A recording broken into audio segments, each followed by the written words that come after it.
So, in November 2003, Dream Theater released their dark, frustrated and heavy Train of Thought album.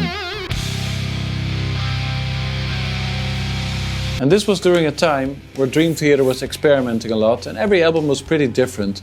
This was before they found their true form, which has been stable now for 16 years or more maybe.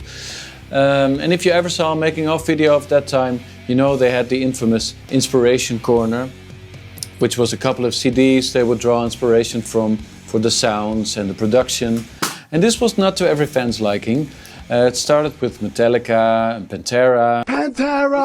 Slayer! Radiohead maybe.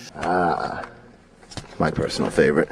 And later on John Petrucci would name the new metal band Mudvayne, which is already a bit questionable. Ooh, so I detect a heavy edge with this album. And during Octavarium and Systematic Chaos they had Muse, to the horror of many a fan. But for Train of Thought they drew the inspiration from a style much more unorthodox for a prog band. But if you saw John Petrucci's experimenting with his clothes and his hairdo, which was fitting for the style we're looking for, you maybe already saw the writing on the wall.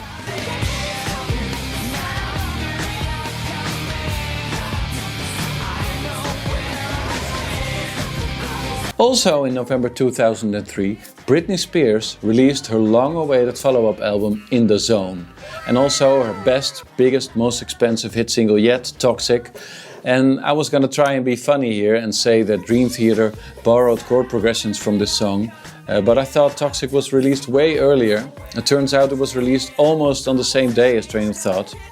Not only that, but apparently Britney Spears wrote this song during her Dream Within a Dream theater tour. Coincidence, or are we just universally connected? What? Anyway, to make Dream Theater's hit single As I Am, the album opener, a little bit more catchy, a little bit more poppy, they used chord progressions that are also in Toxic. Although Toxic is a little bit more complicated and has more variation. So the chorus of Toxic, I think, is one of the more unique pop chord structures that we have seen. Which is not strange, because a lot of pop songs during the late 90s and the early 2000s were geniusly written and would shame many of a prog song. Toxic was never my favorite. I was more like a Hit Me Baby One More Time, Max Martin kind of guy. But you cannot deny all the details of Toxic and the production and the intelligent writing. It's a great song. But this is not the only connection Britney Spears has to this song. She also has a song in which she sings Take Me As I Am, which is about the same subject.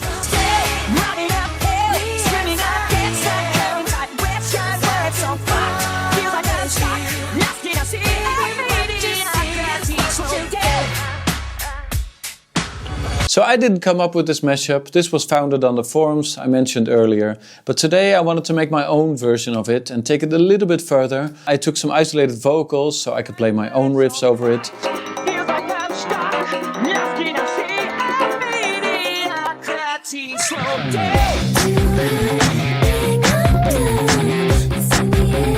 I took out my trusty HelloKitty guitar, put 012 on it so I can play in drop C. And for good fun, I also threw in some other songs that would maybe fit the style or the tempo. So if you spot all of them, I will send you a free pic of me getting drunk with my Portnoy.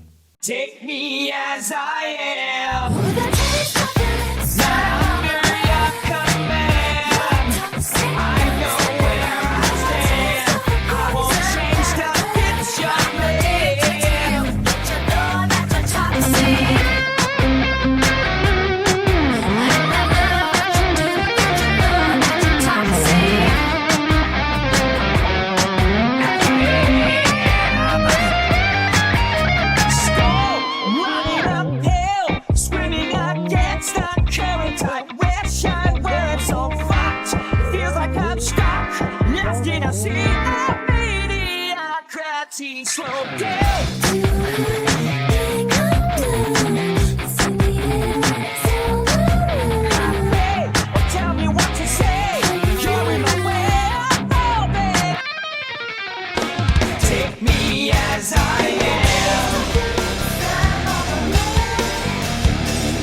Well, that was fun.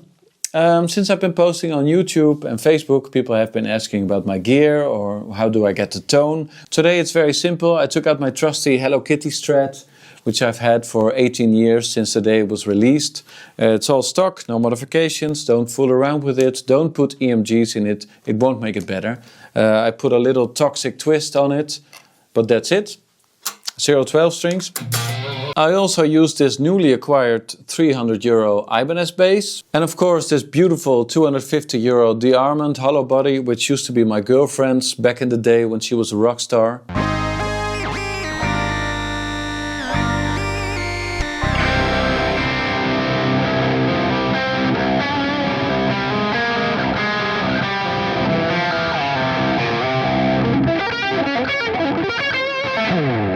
And for the sounds I used my newly acquired Neural DSP Archetype John Petrucci X plugin, which is just great.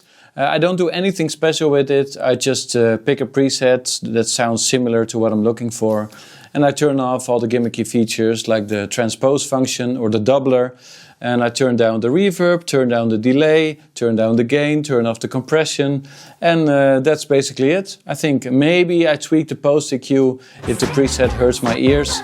Hearing damage hyper-accuses video coming soon, and that's it.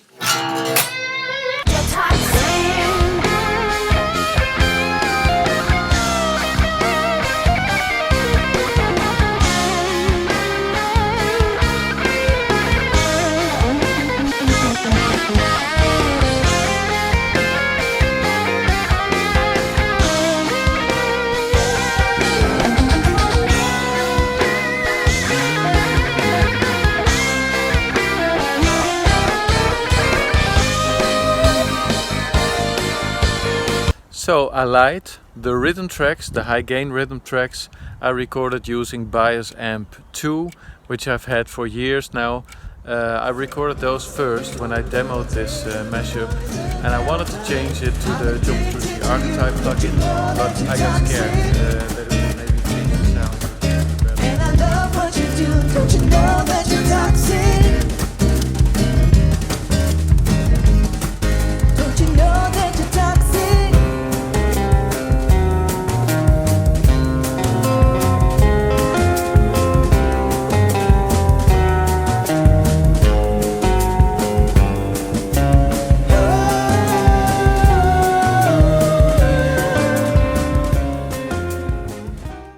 By the way, meanwhile, I'm also working on some classic liquid tension experiment that I've never tried before, and it's very hard.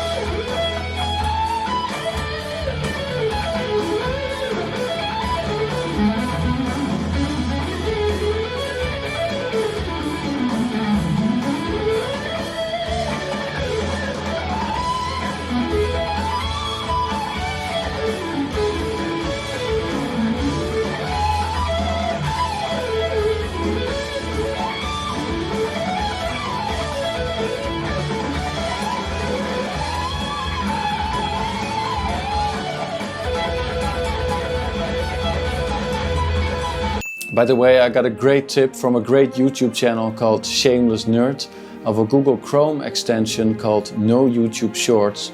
You can just click on it, it will install, and you won't see any shorts anymore, only the long form videos, the epic videos you came here for in the first place, and no YouTube Shorts, which will ruin your life even more.